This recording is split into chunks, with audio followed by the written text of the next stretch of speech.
A esquerda no continente, unida, já em esforço e em mensagem, através de uma organização chamada Foro de São Paulo, a esquerda constrói uma narrativa que ela implementa ao longo de todos os países, de contraposição a estes governos, os ditos governos neoliberais. E o que diz essa narrativa? Ela diz, em primeiro lugar, ela é uma narrativa ética. Ela diz que estes governos foram corruptos, que a causa da corrupção são estes governos neoliberais. O segundo aspecto dessa narrativa, e podemos falar claramente, todos sabem a quantidade de acusações que foram feitas ao governo Fernando Henrique, a Menem na Argentina. Nesse sentido, o Chile foi diferente, porque iniciou a sua abertura econômica antes da abertura política, mas a verdade é que os primeiros governos que foram eleitos depois desta reabertura do fim dos governos militares foram, em grande parte, acusados de corruptos. Então havia uma acusação de corrupção, acusação ética. Em segundo lugar, a esquerda construiu uma narrativa econômica, de que estes governos haviam empobrecido as suas nações, ou ao menos não haviam conseguido retirar as pessoas da miséria. Todos talvez lembrem de uma propaganda do Partido dos Trabalhadores no Brasil, em que um sujeito caminhando na rua passava por um morador de rua e se compadecia. E a propaganda era mais ou menos assim: se você também fica chateado ao ver isso, no fundo você também é um pouco PT. Era um apelo emocional ao argumento de que os governos anteriores não haviam conseguido resolver os problemas da pobreza. Então, o segundo aspecto, a segunda criação em resposta à onda anterior que a esquerda fez, é uma questão econômica. Vocês não cuidam dos pobres. Ética econômica, mas econômica. Não conseguiram gerar riqueza. A terceira acusação é uma acusação de ordem democrática, de ordem política. Eles diziam, estes governos são herdeiros da ditadura. Os seus partidos nasceram da ditadura, esse sujeito já estava no Congresso durante a ditadura e não sozinho conseguiu parar a ditadura, portanto, são filhotes da ditadura, essa é a expressão do Brasil. A narrativa que a esquerda criou, produziu, organizou e comunicou ao continente inteiro baseava-se em três aspectos. Um aspecto ético, eles são corruptos. Um aspecto econômico, eles não resolveram o problema da pobreza. E um aspecto democrático, eles não são democratas, eles são ditadores disfarçados. E com isso se produz uma nova onda, que é a onda da qual agora estamos assistindo os estertores. Produziu-se uma onda, a onda bolivariana. A onda de religação dessas esquerdas, de retomada de poder, como bem mencionaste, Brasil, Argentina, Paraguai, Equador, Venezuela, o que mais? O Chile, em certo grau. Em certo grau, é claro que há diferenças, o Álvaro Vargas Llosa gosta de dizer que há governos socialistas carnívoros e socialistas herbívoros. No fim das contas, socialistas são. Há os que são mais perigosos e o caso venezuelano não nos deixa mentir. Pois bem, o que aconteceu quando tomaram o poder? Sob esses três aspectos. Sob o aspecto econômico, apesar da propaganda que a esquerda produziu de ter resolvido o problema da pobreza, ao fim dos 13 anos de governo do PT no Brasil, o Brasil é um país rico. Os pobres brasileiros vivem bem. Está resolvido o problema social do Brasil? Deixamos de ter favelas? Existe pleno emprego? As pessoas têm acesso aos bens de consumo? Me parece que não.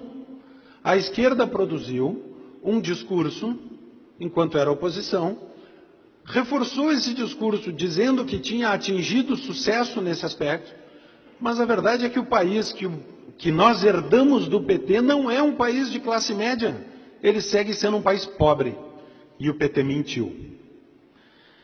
O segundo aspecto O aspecto da democracia, o PT dizia, estes governos são, e ao falar do PT, eu posso transpor isso para basicamente qualquer partido signatário do Foro de São Paulo e qualquer um dos outros países que participaram desse eixo. Diziam eles, os senhores são herdeiros da ditadura, não são democratas. E o que fizeram estes partidos quando assumiram o poder? Defenderam Cuba, aproximaram-se da Venezuela, aproximaram-nos do Irã, tentaram regular a imprensa. Em alguns lugares conseguiram. O governo argentino escolheu como inimigo o Clarim.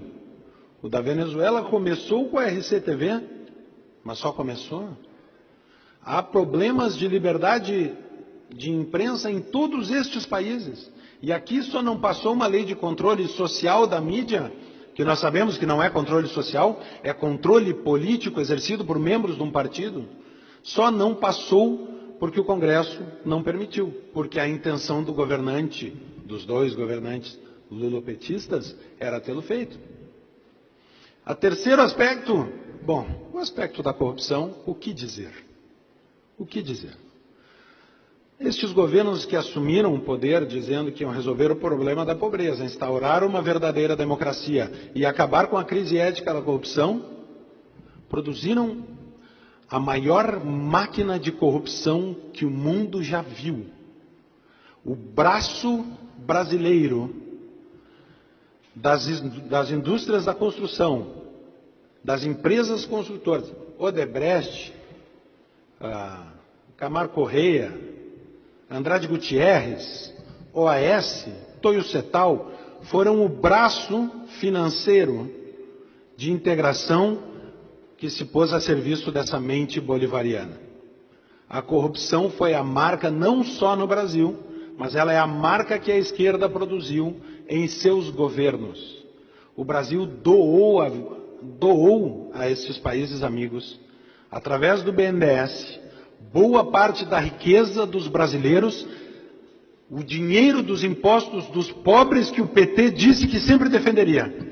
O PT traiu o Brasil. Estas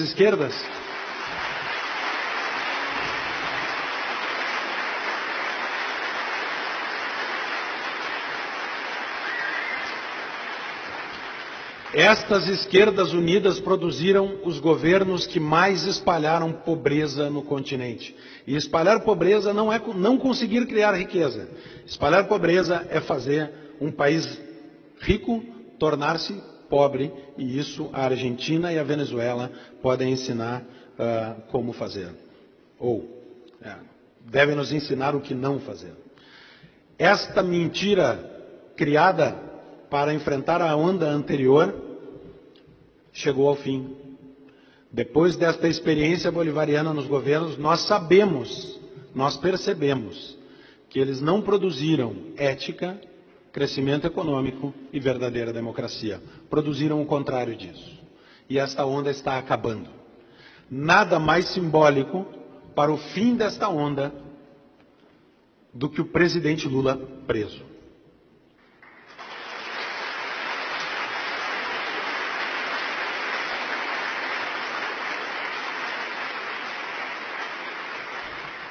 Um regime acostumado a usar aviõezinhos para levar caixas de dólares a seus amigos no continente, viu um aviãozinho levar o seu líder para o Xilindró.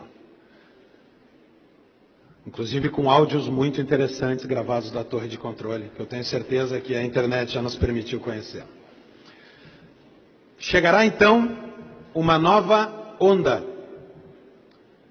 E é por isso, talvez, que eu tomo emprestado essa frase, e acho que por isso, talvez, o Fórum da Liberdade, de forma tão feliz, escolheu a voz da mudança como seu lema. Esta nova onda ainda não está configurada. Não está dado o que vai acontecer. Dependerá do que nós faremos a partir de agora. Dependerá da posição que cada um dos senhores tomar. Esta mentira que produziu o bolivarianismo foi construída nos debates nas salas de aula, nas conversas nos bares, nas folhas da imprensa, nas ondas da rádio e da televisão. Em todo o espaço de debate público se construiu esta onda. E agora, para construir a próxima, nós precisamos, cada um de nós, fazer a nossa parte neste debate público. E que seja, finalmente, a primeira onda da América Latina que consiga produzir uma economia livre, porque é isso que acaba com a pobreza. Uma democracia onde há liberdade de expressão e não a opressão do politicamente correto que querem nos impor. E, por fim, um sistema ético. Um sistema ético é um Estado de direito que coloca as leis acima dos governantes e não os governantes acima da lei. E que os põe, quando descumprem a lei, no lugar que merecem, que é a cadeia. Muito obrigado.